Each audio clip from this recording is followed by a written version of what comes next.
One day, I received a call saying my husband had been in an accident.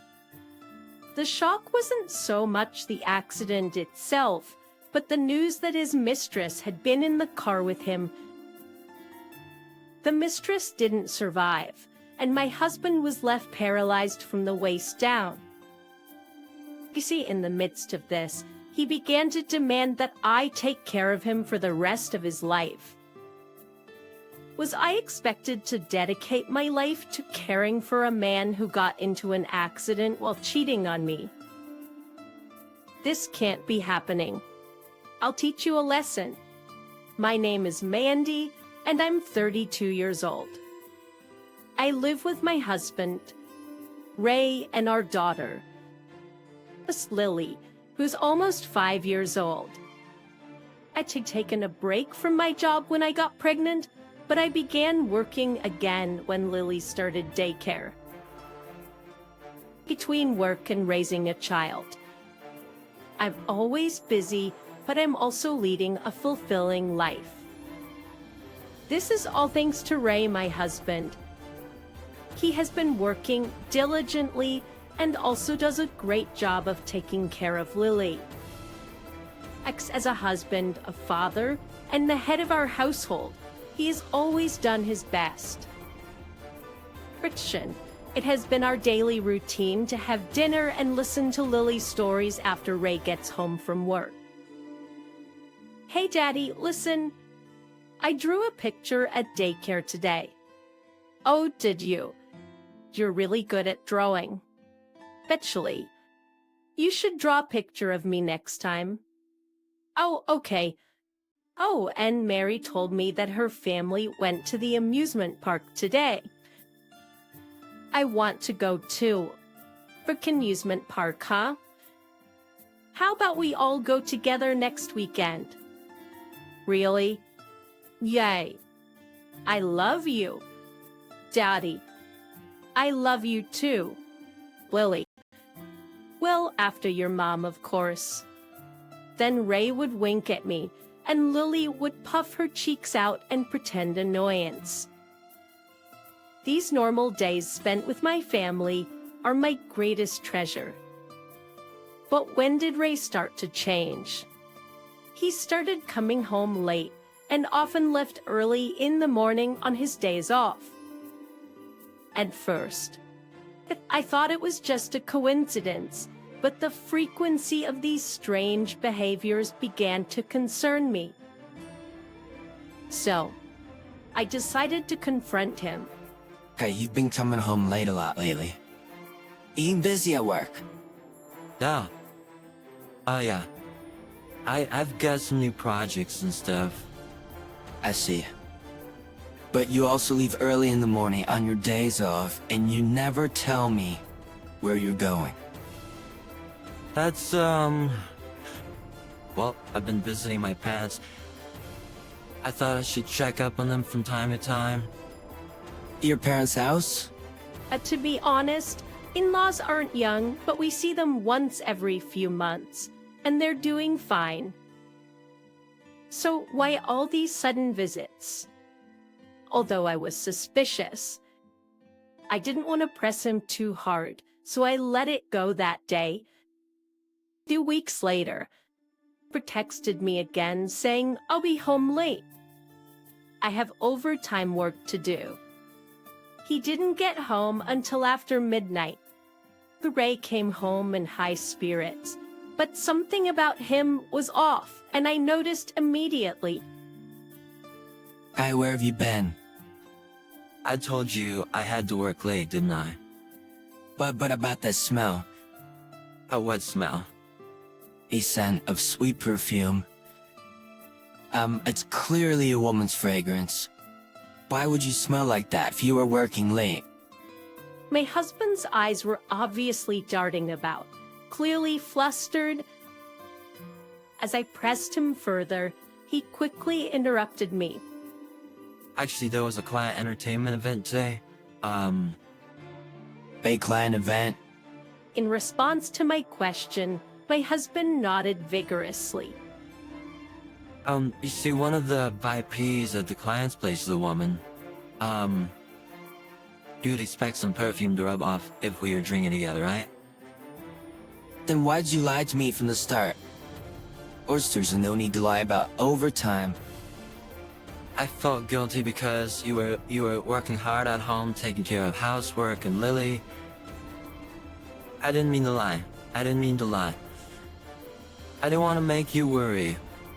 Seeing my husband's hands clasped in front of his face, I couldn't press him any further. As I had worked the next day, I decided to let it go and head to bed. Ever since, every time he came home late, I could smell that perfume on him. Whenever I asked him about it, all he would say was, it was another client event and nothing more. Unknown to him, my suspicions only grew stronger. Then one day, feeling that something was definitely off, I left Lily with my parents and decided to meet my younger sister. As soon as I met up with my sister and we settled at a cafe, I started to discuss my husband's behavior with her. Oh, Joe's and Ray has been coming home late a lot recently. My sister gave a serious nod, confirming my suspicion. I had an inkling myself, but hearing it from a third party made me believe it even more. So Ray is really cheating on me. Firstly, it's strange to have client events with this same client so frequently. And besides, he must have been close enough for the perfume to stick, right? The way size. I know it's tough with Lily and all, but I think you should have a serious talk with Ray. Because then my sister said in a disturbing tone, Hey, look there. What's going on? Look, following the direction of her finger, I saw Ray. Right next to him, a young woman, younger than me, was tightly clutching his arm. And the sight was so cruel. I was at a loss for words. Recording my state of shock, my sister started snapping pictures of them on her smartphone. Wait, what are you doing? Hey, what are you doing? What are you doing just standing there? Louise, we need to gather evidence. No buts. Hurry up. I'll take pictures. You start recording a video. Urged by my sister, I shakily activated the camera app on my smartphone. Ray and the woman got into Ray's car arm and kissed each other numerous times. I recorded everything that transpired. I stopped the recording once the car drove off. Here I was, Ray's wife, now holding evidence of my husband's infidelity. I had forgotten that we were in a cafe as tears started rolling down my cheeks.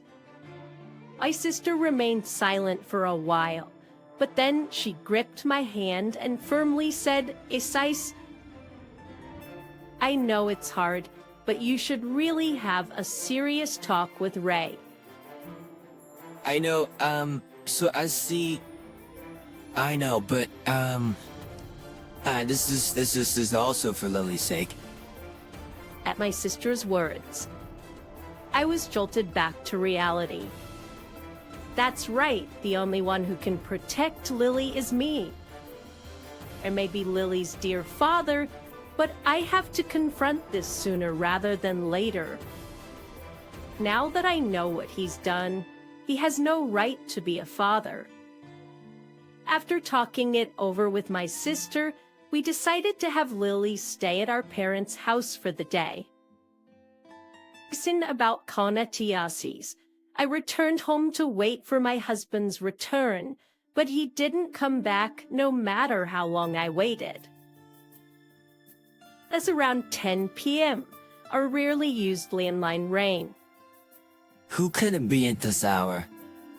Up as I picked up the phone, a man's voice asked, "Is this Mrs. Johnson's residence?"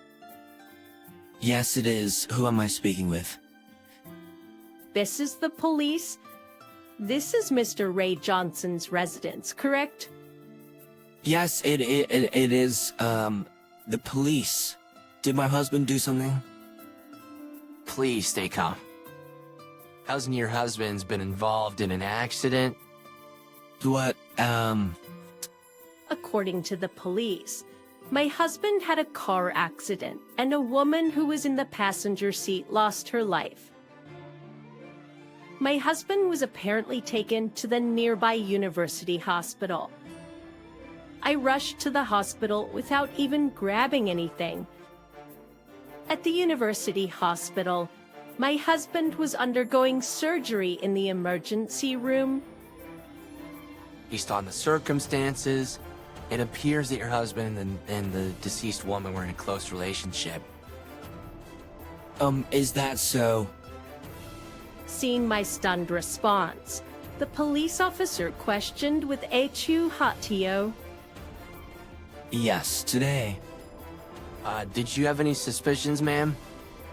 Poison, but there's a possibility that your husband might have some disability due to the aftermath of the accident. That's enough, just enough. And subsequent conversation with the police, it was revealed that my husband's mistress was also married. That's the husband of the mistress, who had also rushed over, seemed very disoriented. And his expression was indescribable, given that only Ray had survived. A few days later, my husband, who had finished his surgery, regained consciousness for the first time since the accident. Upon receiving the news, I headed to the hospital with my parents, sister, and daughter. I left Lily with my sister and only my parents, and I went into the hospital room. When we arrived, my in-laws were already there. As explained, it seemed that my husband was left with paralysis on one side of his body due to the accident. I'm sorry. It seems I've caused you all some worry. My husband, seeing us, started to apologize remorsefully. But before I could respond, my in-laws rushed to his bed. "What are you apologizing for? It's good enough that you're alive. Being alive is enough." "That's right, Ray. You're usually a good man, and that's why you survived this." Dad, oh Mom, thank you. I'm really glad I survived. And my husband and my in-laws were getting carried away as if the fact of the affair never existed. My worry turned into anger, and I finally spoke up.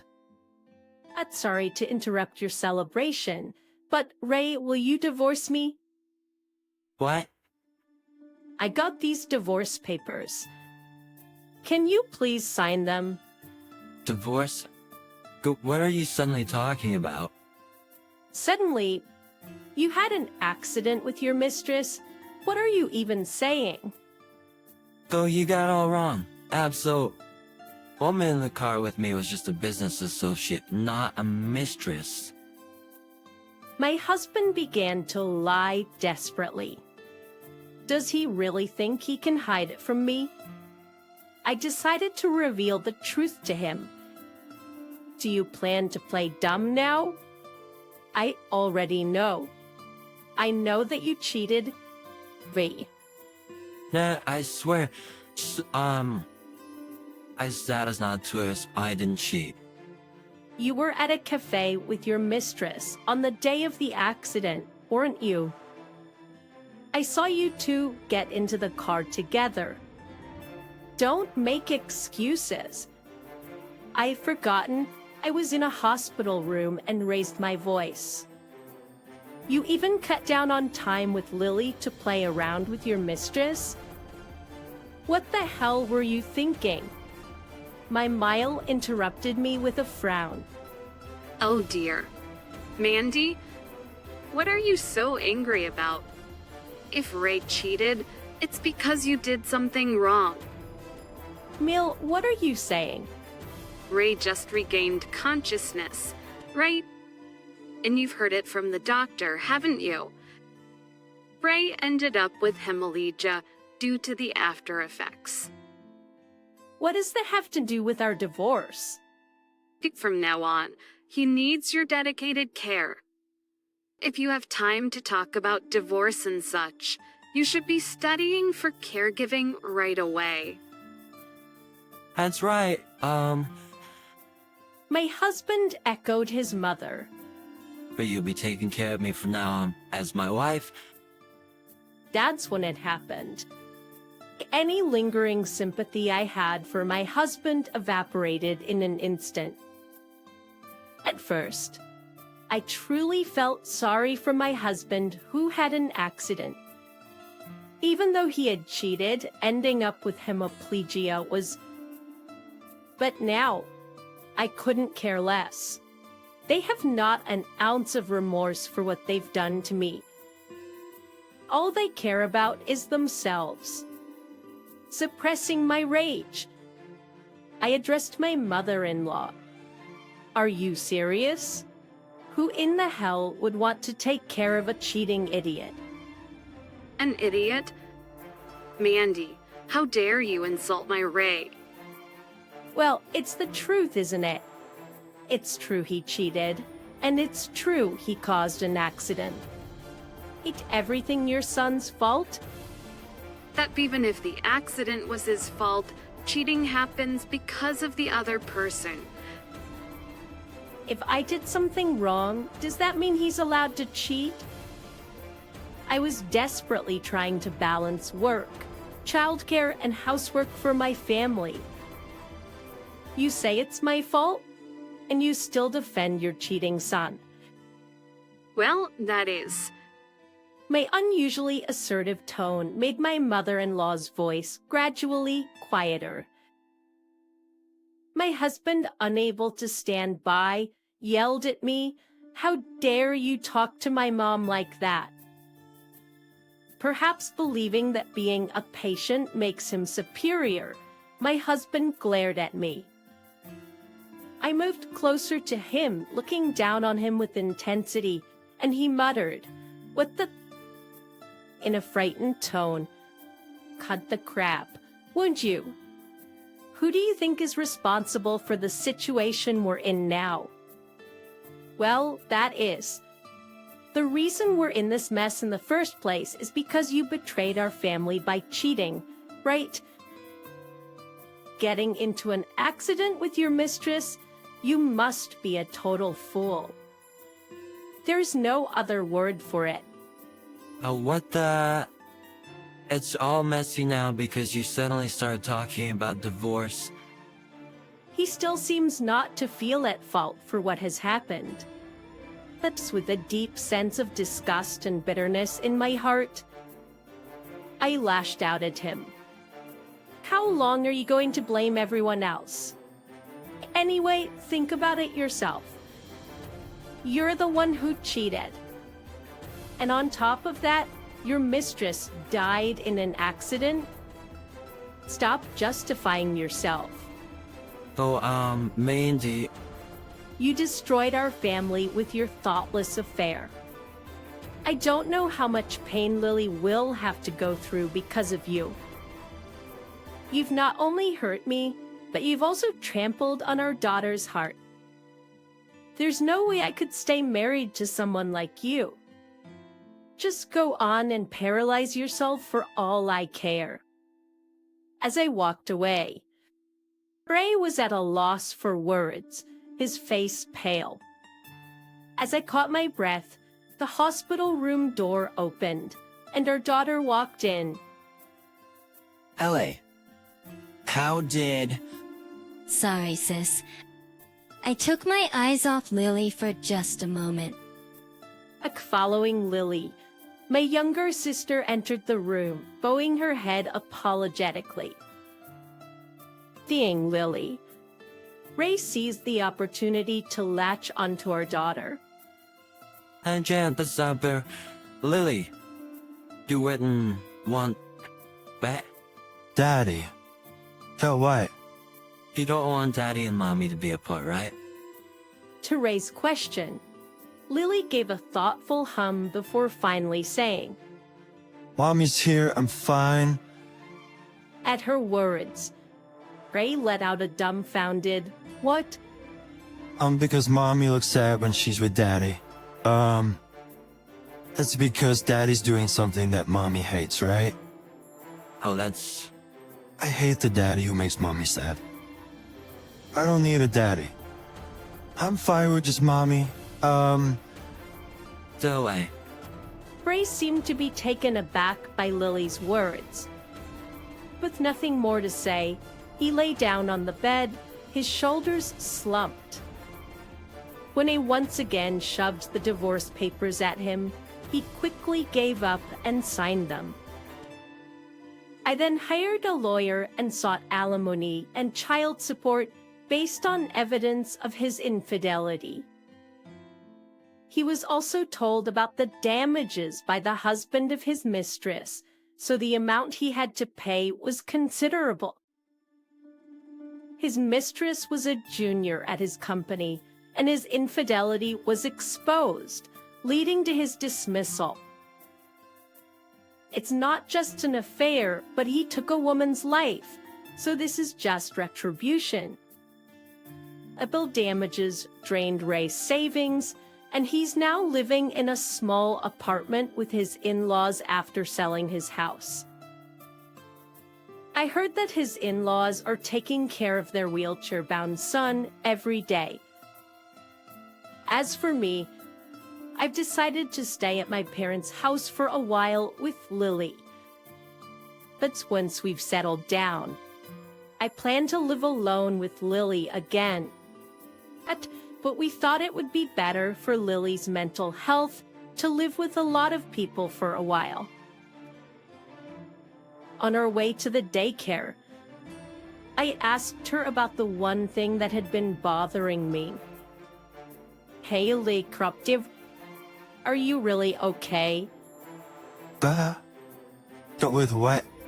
At that, Lily smiled brightly and said cheerfully, I love Mommy the most. Chihail and I see. Mommy loves Lily too. Lily threw her arms around me with all her strength. Holding my daughter in return, I determined to protect her for the rest of my life.